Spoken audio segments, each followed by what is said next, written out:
Jean-Luc Mélenchon, qui est notre invité ce soir. Bonsoir. Bonsoir. Vous êtes le chef de file de la NUP et de la France Insoumise. Je dis duel à distance parce que Emmanuel Macron a pris la parole 2 fois en 24 heures. Tarmac d'Orly hier, tarmac en Roumanie ce matin. Il a appelé les électeurs à lui donner une majorité.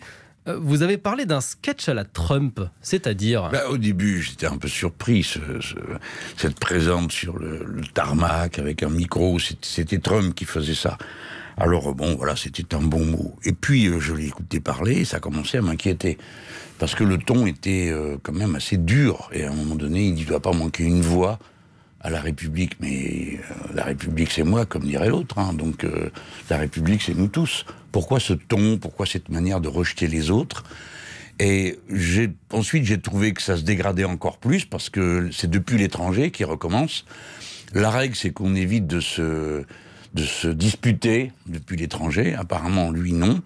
Je trouve que c'est très inélégant. C'est pas une bonne manière qu'on fait aux gens qui nous accueillent, là, qui l'accueillent lui, mais qui nous accueillent nous, les Français. Et puis, tout ça dans une ambiance où je me demande ce qui se passe. Pourquoi le président monte le ton comme ça, après avoir dit que personne ne lui imposerait un Premier ministre? Si, monsieur le président, le peuple français, par ses bulletins de vote. Là-dessus, monsieur Ferrand dit une cohabitation... c'est impossible. Et c'est impossible. Bah si, monsieur Ferrand, président de l'Assemblée nationale que vous êtes, vous le savez mieux que personne, c'est la majorité qui crée... qui donne sa confiance à un gouvernement. Et puis, on a l'impression tout d'un coup qu'il n'accepte aucun résultat, quelle que soit la situation, puisque M. Bayrou, lui, il dit, et même si vous êtes dans l'opposition, vous n'aurez pas la commission des finances, comme c'est la tradition, c'est le plus grand groupe d'opposition. Alors, à la fin, qu'est-ce que ça veut dire? Ils n'acceptent que les résultats des élections qui leur sont favorables et les situations qui leur sont favorables. C'est pas raisonnable. Je ne veux pas le croire. Alors, à quoi bon faire monter le ton comme ça? Vous avez parlé du ton. Justement, employé par la majorité dans son ensemble depuis dimanche. Ça veut dire que, par exemple, quand à votre place, ici, lundi soir, Jean-Michel Blanquer, l'ancien ministre de l'Éducation, dit « Jean-Luc Mélenchon est sorti de l'arc républicain », c'est un terme qui a été répété par d'autres députés, ministres de la majorité. Ça vous interpelle? Ça ne passe pas? C'est-à-dire que ça paraît très étrange, c'est tellement excessif. Il y a 15 jours... on nous flattait, on nous caressait, on nous sollicitait pour bien voter au 2e tour. Et tout d'un coup, revoilà une manière d'ostraciser les gens qui est insupportable. La République nous appartient en commun, tant que nos partis sont autorisés, non? Je trouve tout ça excessif. Venant de M. Blanquer, c'est naturellement ridicule. Pour l'instant, c'est lui qui est sorti de l'arc électoral puisqu'il est éliminé dès le 1er tour. Mais surtout, c'est l'homme qui a déclenché la plus absurde chasse aux sorcières avec l'idée de la lutte contre l'islamo-gauchisme dans les universités, le corps professoral. Tout ça ne sert à rien. C'est pas ça le sujet. Le sujet que nous avons sur les bras, c'est comment, alors que l'économie mondiale est en train de s'étouffer, nous allons nous tirer d'affaire pour que tout ne s'arrête pas et que les gens ne soient pas tués par l'augmentation des prix. Donc moi, c'est de ça dont je voudrais parler, et je mets en garde. Si vous reconduisez cette majorité, ils vous ont prévenu. Encore ce midi, monsieur le maire l'a dit, il y a 80 milliards à sortir du budget de l'État, il en avoue 40, il ne nous a pas dit où il va les prendre. Les gens, il faut que vous vous rendiez compte que c'est l'équivalent... de vouloir augmenter la TVA. Lui, il a dit non, jamais de la vie. C'est du complotisme, il a dit Bruno Le Maire aujourd'hui. Alors, une critique, c'est du complotisme. Enfin, mais qu'est-ce qu'ils veulent? Pour qui ils se prennent? On a le droit de poser des questions. Ils m'en ont posé à moi. Ils m'ont dit 100 fois comment vous financez la retraite, comment vous financez... Et je réponds à chaque fois. Donc, ils peuvent répondre. C'est eux qui ont écrit, c'est M. Macron et son équipe qui ont dit qu'ils allaient revenir à 3% de déficit. Bien, ça veut dire retirer 80 milliards. Ce midi, M. le maire dit, oui, c'est vrai, la somme est juste, c'est 80 milliards. Nous avons toujours dit que nous en retirerons 40. Mais 40, est-ce que vous vous rendez compte de ce que c'est? C'est les budgets de tout l'intérieur et la justice. 80 milliards, c'est le budget de l'éducation plus celui de la santé. Donc quand la majorité vous dit l'argent magique, c'est chez Jean-Luc Mélenchon, vous répondez l'argent magique, c'est chez eux? Mais bien sûr, puisque quand on leur a dit, écoutez, on comprend que vous ne pouvez pas le faire, donc vous serez obligé de trouver des recettes supplémentaires. J'espère que tout le monde suit. Et ils répondent, non, on ne fera pas de TVA, on n'augmentera pas la TVA. Mais c'est ce qu'ils ont fait la dernière fois avec la taxe carbone. Ils avaient dit non, on n'augmentera rien.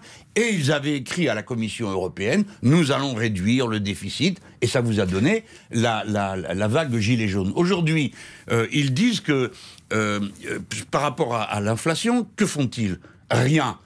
Monsieur Macron est président de l'Union européenne. Avec l'Union, il pourrait par exemple bloquer le prix de l'essence dans toute l'Union. Ça, c'est à la portée de l'Union.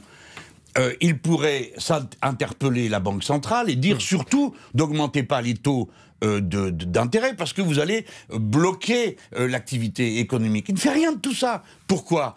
Et moi, je propose une technique. On me dit, si j'ai tort, je dis étouffons l'inflation là où elle est en train de prendre feu. Pas tous les prix, mais notamment le prix de l'essence. C'est une question stratégique. Voilà comment je me propose de régler les problèmes. Bloquer les prix de l'essence, bloquer les prix des choses dont on a besoin tous les jours. Et on vient me dire que c'est soviétique. Mais pas du coup. C'est exactement le régime qui s'applique aujourd'hui à l'île de la Réunion, où il y a 153 produits qui sont bloqués par le Soviet suprême du préfet de la Réunion. Enfin, tout ça n'est pas sérieux. Qu'on me dise que je me trompe et qu'il y a une autre méthode, mais pas qu'on me dise « Eh bien, écoutez, faites-nous confiance, nous verrons, c'est la croissance. » Quelle croissance, monsieur le maire? Vous savez vous-même que nous sommes en décroissance pour le premier trimestre. Alors, avec quoi vous comptez payer vos 40 milliards? On a le droit de vous demander ça sans que vous preniez ça pour...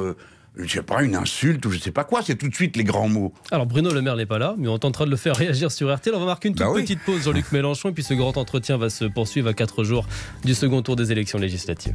Notre grand entretien dans RTL Soir avec Jean-Luc Mélenchon se poursuit à 4 jours du second tour des élections législatives. Jean-Luc Mélenchon, je voudrais revenir juste sur ce duel à distance avec Emmanuel Macron, qui donc a pris la parole depuis la Roumanie aujourd'hui et le tarmac d'une base de l'OTAN. Roumanie, Moldavie, voyage de 3 jours entre deux tours comme ça d'une élection. Vous avez parlé de mépris envers les Français. Pourquoi il est déplacé pour vous, ce voyage?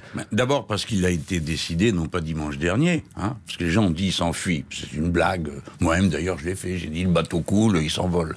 Mais ça veut dire qu'il y a des mois que ça a été décidé. Donc cet homme, en même temps qu'il décidait qu'il ne participerait à aucun débat à la présidentielle, décidait qu'il ne participerait non plus à aucun débat de la législative, puisque quand ça a été décidé, il pensait qu'il serait élu. Tout ça, c'était une formalité administrative, et donc, il s'en va. Vous aimeriez un débat, parce que là, on parle de duel à distance. Vous aimeriez pouvoir débattre face à la Première ministre, par exemple? Mais la Première ministre, puisque c'est elle qui a la responsabilité, dans la Constitution, c'est elle qui détermine et conduit la politique de la nation. Donc j'aimerais savoir comment elle compte s'y prendre face à la déferlante mondiale qui nous arrive dessus. Et je voudrais que tout le monde m'entende bien. L'augmentation des prix n'en est qu'à son début. Et donc, il faut étouffer l'inflation à temps. Donc, que quelqu'un veuille bien nous répondre. Alors, elle qui a la responsabilité, monsieur le maire, a répondu, et je lui en sais gré. Mais ce midi, il a dit chez un de vos concurrents, il a dit, nous allons retirer 40 milliards. Je pense que la première question à lui poser, c'était de lui dire où vous les retirez. Voilà. Juste, sur la Première ministre, je voudrais aussi avoir votre regard sur la consigne de vote qu'elle a pu donner, puisqu'il y a une 60aine de circonscriptions, il y aura des duels NUP-RN au second tour de cette élection législative. Elle dit Front républicain souvent, Nini parfois, lorsqu'il y a des candidats anti-républicains, ce sont ces mots. Et par exemple, tiens, à Hénin-Beaumont, la candidate LREM, elle votera blanc, elle l'a dit, lors du duel Marine Le Pen écologiste. Est-ce que ça manque de clarté, selon vous? Je pense que chacun se fera son idée et se souviendra des sarcasmes sans fin dont nous avons eu à pâtir en notre temps. Encore une fois, ce sont des mœurs de grands seigneurs. La question n'est pas de dire pour qui il faut voter, l'intelligence des citoyens est suffisante pour ça. D'accord? Mais il y a des choses qu'on doit dire avec clarté. C'est-à-dire pour qui on ne votera jamais, pour une raison de fond. Moi, je sais que je ne voterai jamais Rassemblement National. Et toute notre équipe est d'accord pour dire que la consigne, c'est on ne vote pas pour le Rassemblement National. Ça veut dire que la consigne générale lors des duels Ensemble RN au second tour des législatives, c'est pas une voix pour le Rassemblement National. Pas une voix pour le Rassemblement National. Et ensuite, faites comme vous le sentez. Je vais vous dire pourquoi c'est comme ça. C'est parce que n'importe quelle autre consigne n'est pas entendable. Si, imaginez-vous que j'aille dire, écoutez, face au Front National, il faut voter ceci ou cela. On dirait, mais qu'est-ce qu'il raconte? Il nous appelle à voter pourquoi? On ne comprend pas. Donc, pas de voix, ça veut dire expliquer. Encore une fois, il faut agir dans le respect. des gens, de leur intelligence et de leur vote. Mais si vous voulez tout ça, moi je le prends pour ce que c'est. La Macronie est partie dans le décor. Elle ne sait plus où elle va, elle ne sait plus ce qu'elle veut, son chef est parti, le Premier ministre qui est là ne se comporte pas comme un Premier ministre, le président de l'Assemblée nationale non plus. Donc on a une impression, si vous voulez, de débandade. Moi, ce que je dis aux gens... que vous êtes toujours persuadé que vous pouvez gagner Mais enfin, écoutez, dimanche. Ça commence à bien faire. À chaque fois, c'est à moi qu'on pose la question. Demandez-leur à eux, qui n'auront pas la majorité absolue. Ils ne l'auront pas. Je vous pose la question parce que, mais je vais vous expliquer comme il y a une alliance de gauche, la réserve de voix à gauche, elle est plutôt faible. Donc ça veut dire que pour gagner, vous comptez convaincre les 50% d'abstentionnisme qui ne sont pas venus aux urnes. Mais qui voulez-vous convaincre dimanche dernier? Comment vous allez les convaincre? Mais attendez, commençons par dire ce qui est. Nous sommes dans la Macronie est dans 417 deuxième tour, nous dans 406, donc ça veut dire que dans la plupart des circonscriptions, c'est un duel entre les macronistes 276. Et nous. Bon. Alors, personne ne peut dire qu'il est gagné d'avance par les macronistes. Et vous savez aussi bien que moi qu'ils ont mis sous l'éteignoir, c'est pour ça qu'ils veulent parler de rien, leur contradiction. Enfin, monsieur Édouard Philippe a bien dit qu'il était pour la retraite à 67 ans, monsieur Macron à 65. Bref, il y a des contradictions entre eux, ils ne veulent pas les montrer, ils ne veulent pas les parler. On demande aux gens de voter les yeux fermés. Et bien c'est inacceptable. Et puisqu'il faut aller convaincre les abstentionnistes, la vérité, le phénomène inouï, alors je comprends que les commentateurs ne l'acceptent pas, c'est que nous sommes en situation d'avoir la majorité à l'Assemblée nationale. Alors on trouve tous les moyens pour tourner autour de ça et de ne pas le regarder en face. Est-ce que vous pourrez obtenir cette majorité sans les jeunes? 70% des moins de 35 ans se sont abstenus au premier tour et vous les avez même un peu tensés, les jeunes, ces derniers jours. Écoutez, oui, parce que moi, je n'ai jamais passé mon temps à caresser la tête des gens. Hein. Je dis ce qui est et ce qu'il y a à dire. Mais je vais poser la question autrement. Est-ce que M. Macron, M. Ferrand et Mme Borne comptent gagner les élections législatives uniquement avec les électeurs de plus de 70 ans, puisque c'est la seule catégorie d'âge où ils sont majoritaires? Alors moi, là, dans les plus de 70 ans, je fais partie de la minorité d'avant-garde, nous sommes 15% à voter NUP. Mais tout ça le vous reste, désole de voir les jeunes s'abstenir? mais tout le... Ah non, mais attendez. Tout le reste, d'accord, vote majoritairement avec nous, et la tranche 60-69 ans, il y a un point d'écart entre les deux. Donc il faudrait un petit peu arrêter de la flûte, là. Sur les électeurs sont pas là, ils veulent pas de vous. Non, les électeurs ne veulent pas de M. Macron, et la preuve, c'est qu'il a perdu le premier tour. Et la deuxième preuve qu'ils vont avoir, c'est que j'espère, qu'est-ce que vous voulez que je fasse d'autre? Je me bats, je crois à la démocratie, convaincre les gens de venir voter. Et je dis aux jeunes, écoutez, c'est pas la peine de venir chouiner que vous aimez pas Parcoursup. Si au moment où on vote, vous laissez les gens qui ont inventé Parcoursup et qui vous l'infligent gagner les élections dimanche. Donc si vous n'aimez pas, votez pour ceux qui veulent supprimer Parcoursup. Au moins regardez quel est votre intérêt. Si vous ne pensez pas à votre pays, pensez à vous. Hein. Alors, je prends cet exemple. Les élèves de l'enseignement professionnel qui sont en ce moment en train de passer le bac pro, eh bien, pour eux, ça veut dire, quand ils font des études, je connais l'âge moyen de ce milieu, c'est la moitié de la jeunesse de France, eh bien, il y aura, pour tout le monde, une allocation de 1 000 €. Mais le fond de l'affaire, c'est même pas son intérêt personnel. C'est l'intérêt du pays. Vous devez, si vous êtes majeur, si vous avez une carte d'électeur, votre devoir est de voter. Vous devez vous occuper de votre pays.